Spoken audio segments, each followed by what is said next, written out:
Hi gardeners. Today we're going to talk about what to do with our cured garlic. This garlic has been curing for over a month and a half, almost 2 months in some instances.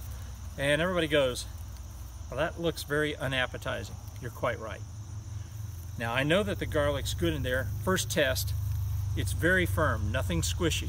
And you will get some of that. You're going to get some loss of cloves. If you find a soft clove, don't throw out the whole bulb. Just go ahead and strip it down and use it.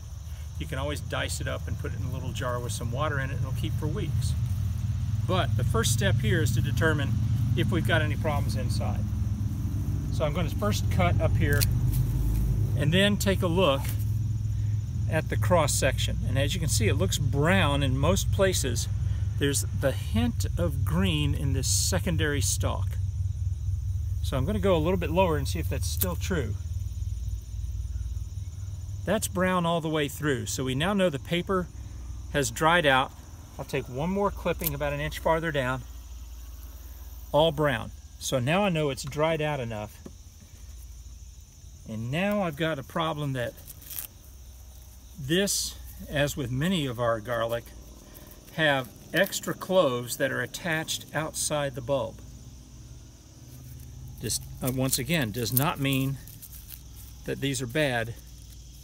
Here's, feels like 3 or 4 cloves were attached to the side. Perfectly fine, perfectly edible. And we can save this as almost like a separate garlic off to the side. So we'll keep tearing into these pieces of paper that look really bad, but have served their purpose. They have kept the moisture out. Here we see a soft area. See how it's squishing in like that? So there's a couple of cloves that might be bad.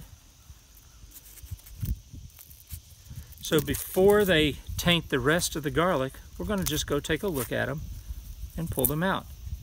You can see here how we are now down. Yep, there's the bad clove. You can see the spot right here.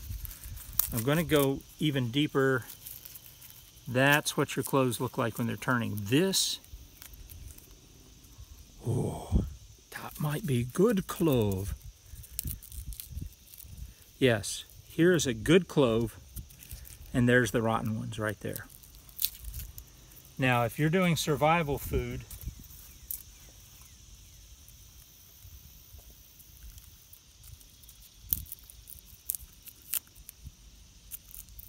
this clove is good here. The paper was bad.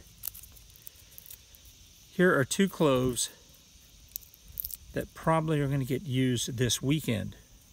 But they were right next to some bad ones. You can always cut away little bad pieces of it. So now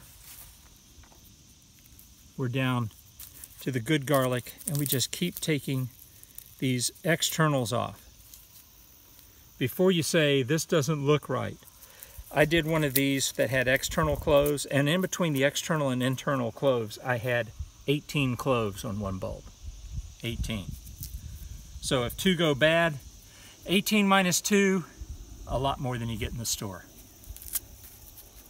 So as we get farther down on the paper, now we start seeing the garlic that looks a bit more like your store. As for the fur here, the beard,